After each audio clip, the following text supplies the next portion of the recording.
Okay, I'm not actually a copywriter, but I've been doing enough copy now over the last 7 years, 8 years to know what kind of works, what doesn't work, some considerations, etc. to make this work for you. Now, for me, what has been most impactful and what has worked the best for me on social media is short to medium length copy that's just impactful and relatable. A couple of mistakes that I have always made is that I've tried to rush the copy.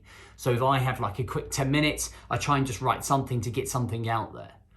Whereas I found that hasn't worked. If you can take the extra time to be emotionally connected to what you are writing and almost visualize yourself in your audience's minds and the way that they are thinking, the things they're doing, and you really connect with that, you can really connect with a piece of copy. Now, with the copy, for me, it's really, really important to have an impactful picture that comes with it. Now, a piece of copy is great, but without a picture, it's not as strong. And I always feel that the picture should be relatable to the copy. So if you're talking about your family, or you're talking about being a parent, or you're talking about going through a divorce, or you're talking about the reason you run your business and it's a bit emotional, then you would have those pictures up. If it's of stress and frustration, you might have one where you're just like this, or stressed and frustrated. And it wants to be relatable, it wants to be impactful, all right? And I'm gonna go through this little formula now that I learned through a couple of coaches I've worked with in terms of what can help you in terms of guidelines, which I use still today. So the first thing is headline, attention. Now, you probably already know that, a lot of you, but if you just write why I want to make a difference, it's a bit vanilla. What we want to be doing is getting opens on our emails, is getting people reading our articles. So try to think of things at a completely different angle. Something that triggers intrigue. Like, what does that mean? Like, I want to know what that is. Here's an example. So you might go, it's the third time that she's done this. And it kind of, it's those, do you know those people that are attention seekers on Facebook when they go, I can't believe it's happened again. And then everyone on the comment below goes, oh, what's happened, hun? What's happened, mate? They get loads of engagement, right? Because they write something like that. And if you put, happened to me again, you're like, what's happened to you again? I need to open up that email to go and figure out what's happened to you again. So the idea is to get the email open, or to stop the scroll. It's like, whoa, it's happened to me again. And then a picture or something, and it just I've got to read.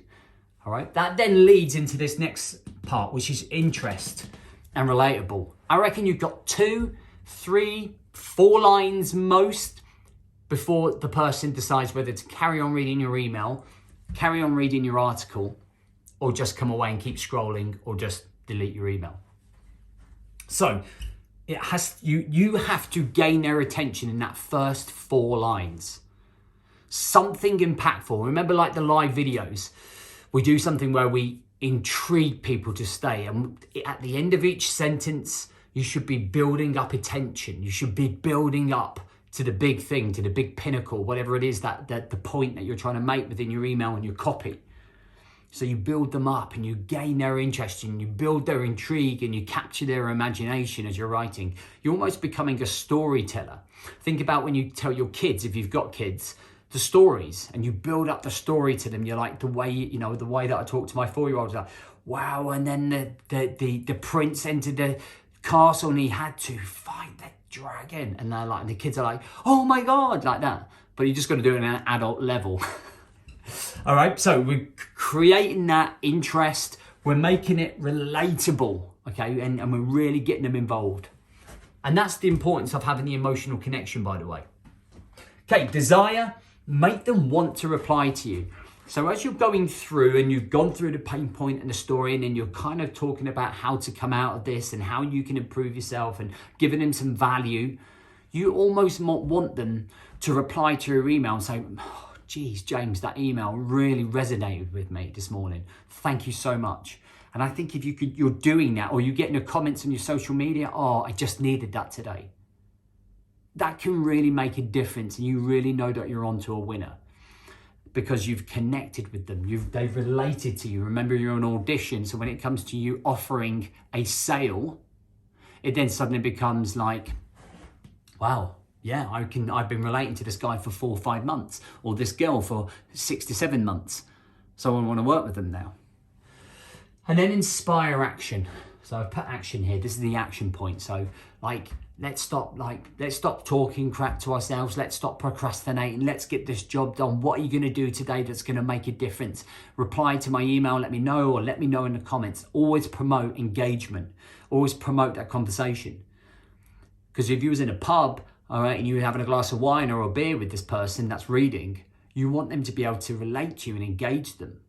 And I always visualize that I'm sitting opposite the guy that I'm writing to, or the guys that I'm writing to, and I'm talking to them, and I want them nodding, and I want to say, yes, I get it, I get it, I get it. And so that they end up having that connection with you. All right, some won't, some will be negative, but we've already gone through those type of people, and now you know how to deal with those people. All right, cool. So give this a go next time you're doing your copy, and try and get into that rhythm. So boom, headline, interest, desire, and action.